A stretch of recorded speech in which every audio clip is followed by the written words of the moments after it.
Hello, everyone. Welcome to the Essence of Tea podcast. I'm so glad that you were able to join us today. We have a great special guest all the way across the ocean, all the way from Thailand.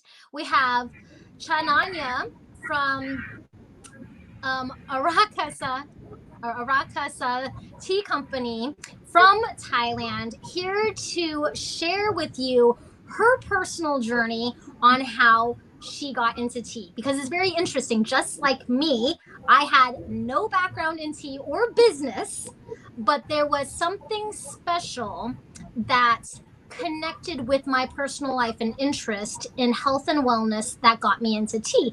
And for her, for Chananya, it was completely different. She worked in a completely different industry. She now has this multi-international award-winning tea company in Thailand that has a very, very fascinating story. So welcome. Hello, สวัสดีค่ะ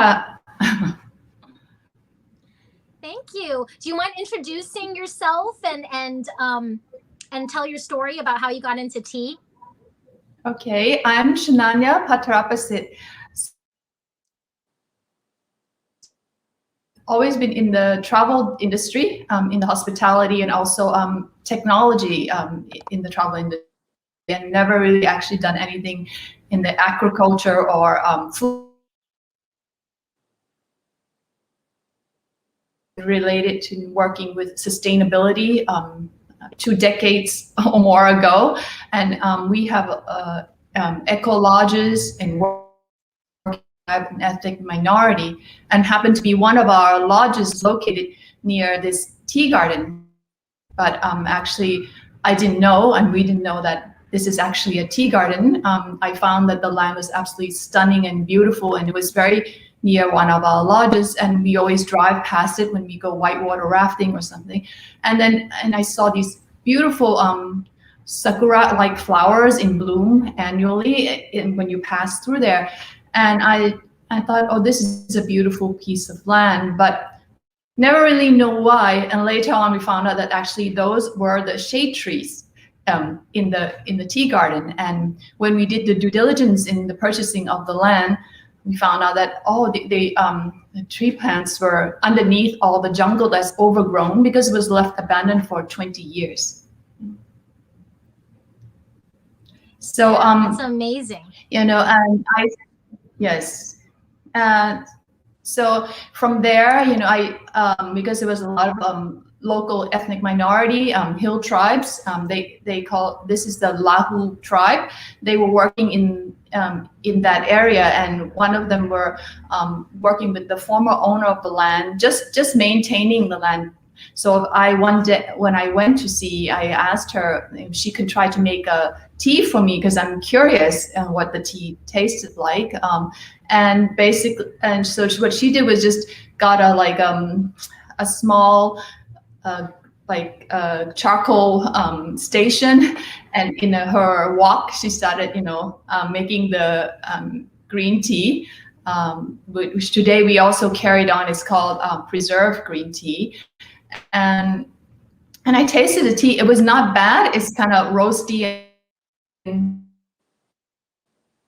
So we thought, well, maybe we should look into something else. So I pretty much travel everywhere I could, except I think, to see countries within this area, Southeast Asia and in Asia, to see what is tea all about. I had no knowledge. I was a coffee drinker, don't know anything about tea. And then we learned through the whole process that actually everywhere tea tastes different. Everywhere tea has its own characteristic. They were wonderful in their own distinctive way. So I felt that it's important, if we were going to make tea, we need to establish our own character, our own profile, and also really present to the world or to the international market what indigenous Thai tea plant species can do, and the kind of aroma and the things that we can capture from nature and around us. And also at the same time, the local knowledge has been passed on in that area. So our tea species is actually, it's a local hybrid. It's yes, some people call it some hybrid. Some people call it Camellia thailensis. So it's a different species. There's been documentation that are over 2,000 years old. It's an indigenous plant, and some people call it jungle tea here, but that's what, and it's been cultivated, I think, about 50, 60 years ago into our garden. Yeah, that's so amazing. You were telling me about how, there are actually local botanicals that are grown right around the tea farm that you actually use in some of your blends too, like the creation of it. Because in Thailand, it is very, very big for tourism. In fact, me being from Alaska, we have a lot of people who in the wintertime just vacation the whole time in Thailand. So, but you were telling me about how some of these plants that are been used for, welcoming tourists, that people don't even realize the history of it, and it's actually grown around where you are.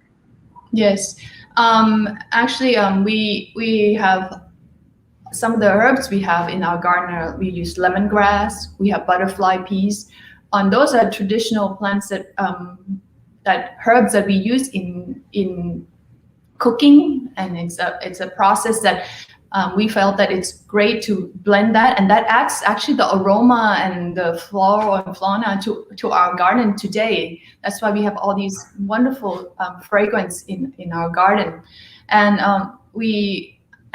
from that process we learned to not just, if you use our blue fly tea, for example, is a blend of lemongrass and butterfly pea. But it's not the usual butterfly lemongrass that you would taste, because I really adopt the way we use lemongrass in our cooking method through the manufacturing process, very traditional way to make the lemongrass extract or push out its natural oil, so that it's very aromatic and very fragrant when you taste that tea. So we learn to really adapt what is nature has given us, combined with the traditional way that we use these herbs into the teacup, I guess. Yeah, it's so fascinating. I'm right now drinking some of the organic silk tea, and you guys are also USDA organic certified too, in your facility. So, do you want to tell us a little bit about the silk tea that I'm drinking today? And it's a black tea, right? We call it, yes, it's our signature black tea, and we only call this because it's slightly fermented. It's a matter of minutes, but technically we call it that. But actually, we won the award in France, and they call it white tea, because it's really it's very little processing that goes into that. But this tea was created, and because when we first started the factory, the manufacturing, I enlisted Karen Baudry, who is sensory master from France, to come and help me create teas that really would be able to capture from nature in our spirit and our character. And basically, silk tea really represents the aroma. If you walk through our garden, or you will smell all these beautiful aromatic fragrances throughout the garden. I wanted that to represent and be something different, and we called it silk tea because to us it's very smooth, it's very soothing. And this tea is actually been sent to test for caffeine. It's defined as decaffeinated. It's very low in caffeine, so it's really, you can really enjoy it throughout the day and late in the evening after a meal.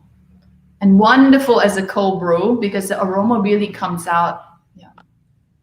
Oh yeah, I'm smelling it in my glass Gaiwan, and it's so aromatic and sweet smelling. And Yes. and you guys also won another award for your Thai tea. In America, Americans who created this phenomenon of Thai tea, which Thai people just drink tea, Chinese people just drink tea. Indian people drink chai, right? It's just called chai instead of tea there. Yes. And it becomes this phenomenon of a fad or explosion. So I'm sure you had, how did you end up coming up with your Thai tea blend? I guess maybe you'd call it a blend. Also, and it's what's also Karen helped with that. But the base of our tea was really our black tea was really the what made this Thai tea very significant or very characteristic of its own, because we have tried it with other tea, it just didn't blend well because we blended with organic caramel and organic vanilla. These, it's not USDA certified, it is EU certified. We are working with somebody in the US to give us the USDA certified organic, but EU is quite strict too. It's very, very similar. So this is all natural. The color is all natural. Actually, the factory that used to manufacture, that still manufacture the Thai tea that you see everywhere that's exported, is very near us. I mean, long time ago, I think they used to take the tea leaves from our garden and process before we acquired the tea garden. So it has that character in the body that carries the tea quite well when you blend it. And if you brew it properly, it holds milk very well. Like people would like to drink it, like with the boba tea, the boba tea style. Yeah, we're looking very forward to switching to this because it has like no orange color, no artificial coloring it at all. No, and it's a high quality tea also. Yes. So, and you were explaining to me a while ago, I mean, like when I had met you, I mean, virtually because of COVID, like a while ago, we were talking about what the black indigenous tea, the black tea tastes like on its own as a base, like the characteristics of even natural spicy notes, like you use in Thai cooking, that it comes out and you're like, oh, crazy. Like there's nothing added to it. No, it's just on its own. Yes. You really taste that signature terroir that you have really elevated for your company, which is amazing.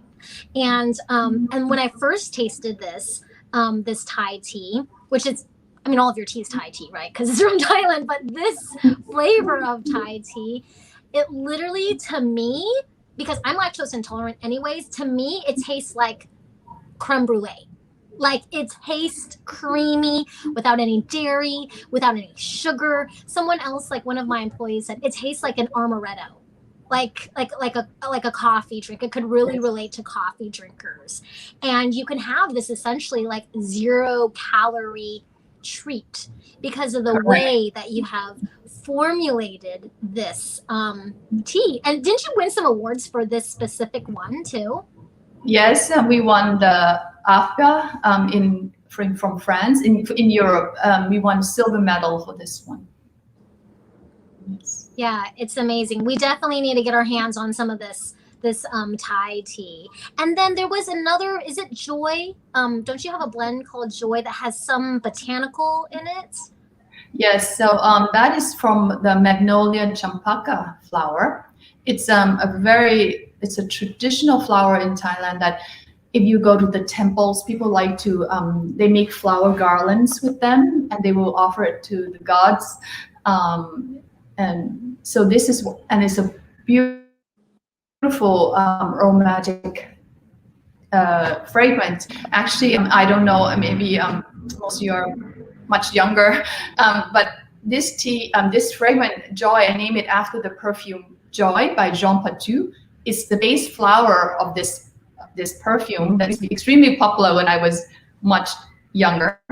And so the Magnolia champaka has this aroma that I wanted it in the cup, because we had about 10 of these trees growing in our garden, and every time I pass through the gate, through the entrance, I get the aroma when it's bloom. And I said, what would it be like to blend this flower, infuse this flower into our with our black tea? So that's what we did. And it's been very popular among chefs in Thailand, and I think in Taiwan we sent one time, and they like to serve it as a cold brew. It's very refreshing as like a pre-dinner, like a cocktail, but it's a mocktail, not blended with alcohol. It's very refreshing. It's like you're drinking a bouquet of flower or something. Yeah, that's so amazing. So, how long has your company been in existence? How long have you been doing this? And then how did you build the company to like what you're doing now? So the company started, we purchased the land in 2014, and we basically started just rehabilitating the land first, basically just clearing the land. Actually, that took quite a while, and then we started growing plants like lemongrass and all that to really give hydrogen to the land, the soil, so that when we implant later on, we can do it properly. So that whole process took us almost 4 years. In the meantime, we started building our factory. And so the factory was ready early March 2018. So basically, we've been manufacturing tea for only 2.5 years. Oh, about 2.5 years. So before that, we didn't have a factory or any manufacturing process, and I wanted to do everything right, and also really bring something to the community, that they understand the whole process of organic farming, organic manufacturing. Our many of the gardens in Thailand, not many, but if they are organically certified, it's only in the garden when they say the teas, but it's not in the factory. Our whole factory is organic certified. Our packing room is organic certified, USDA and EU, and that's very important because if you bring tea leaves into the factory, and the factory you use either pesticide, cleaning solutions, and things that are not organic, you'd really defeat the whole purpose. Because, as you know, the whole process with tea is rarely do you wash tea leaves or wash anything. You want to keep the tea leaves or any of the organic matters as dry as possible so that it comes out. So it's really, when you start brewing in high heat and it's not organic or not chemical free, the first thing the heat will do is extract all those chemicals. So it's really important. So I wanted to go through the whole process and making sure that every step of the way we are certified. And I think that is really instilled a lot. I'm so proud, more than anything, with the local communities that work with me, that they can do this. It was overwhelming in the beginning, and just like they have to wear gloves, they have to wear masks, they have to wear this and that, all of this, so that they understand what hygiene is about. They understand that we can do all of this as a community and learn together, and really keep the environment safe. We keep them safe. They understand now that they are safe because they're not being exposed to chemicals or anything. We are trying to everybody's healthy, the community is healthy, and people who work for us are, today they really are happy. And when we received the award last year, they were so excited and proud, of what we achieved. So, what does it mean for your company to be sustainable? What does that mean? Well, sustainable to me means really doing something that is long lasting, that you can sustain in nature, for the people in the community, sustaining good livelihood for them, good health, and also to really bring income. But this is a whole process I've been doing. It's just, creating a job opportunity, better income. They don't have, families don't have to move away. They can retain their community, but at the same time, they can also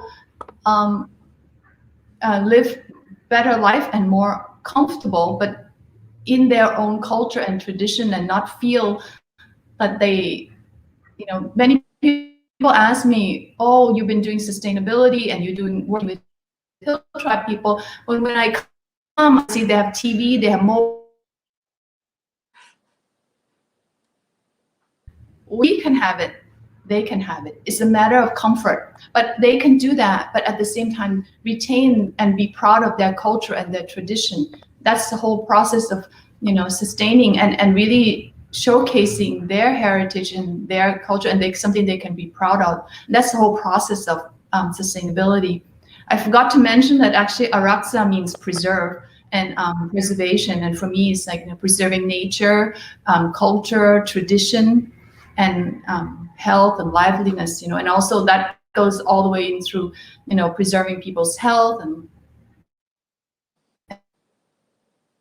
when they drink our tea. So where can people find out more about Araksa and what you're doing? I mean, we have listeners literally from all over the world. They're not just here locally in Alaska. We have a lot of listeners and watchers. People watch our YouTube channel in even in Europe too. So how can people find out more about you and what Araksa is doing? Yes, so we have a website. It's araksati.com. You can learn more about us through there. We have an Instagram account, which is quite active. So it's also Araksa Tea Garden. And yes, we have Facebook page in the same name, Araksa Tea. So you can learn about us, and we post about things we do all the time with community, with the new teas we're doing, how to brew the tea, how we make different teas. We have all the information in there. Great. So which one of the teas out of all of your teas is your favorite?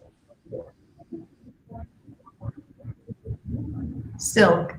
I have to say, I drink silk almost every day and a few times a day because I'm very sensitive to caffeine. Definitely, maybe for as a tea producer. So I just love silk. And also I live in Bangkok.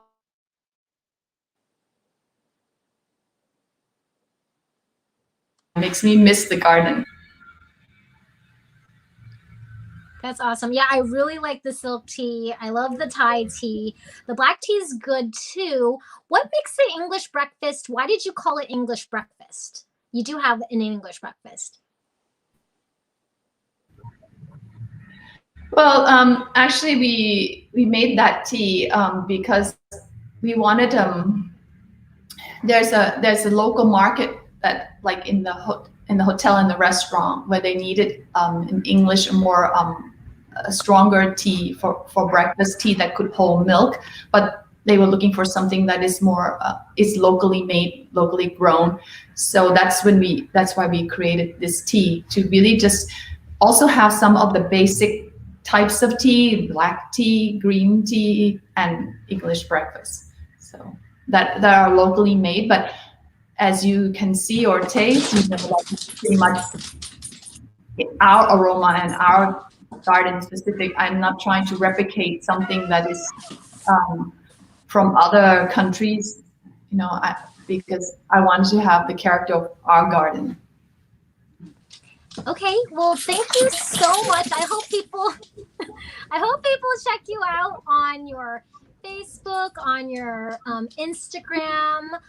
Check out Araksa Tea, and we sure hope all of you listeners get your hands on some of it. I know we will be carrying it very soon. We are very, very excited to partner with you and just to bring awareness to what it means to be truly sustainable besides ecologically, environmentally, but also sustainable for a community of peoples and traditions, and allowing those things to happen because of the benefit of partnering with what you have going on there.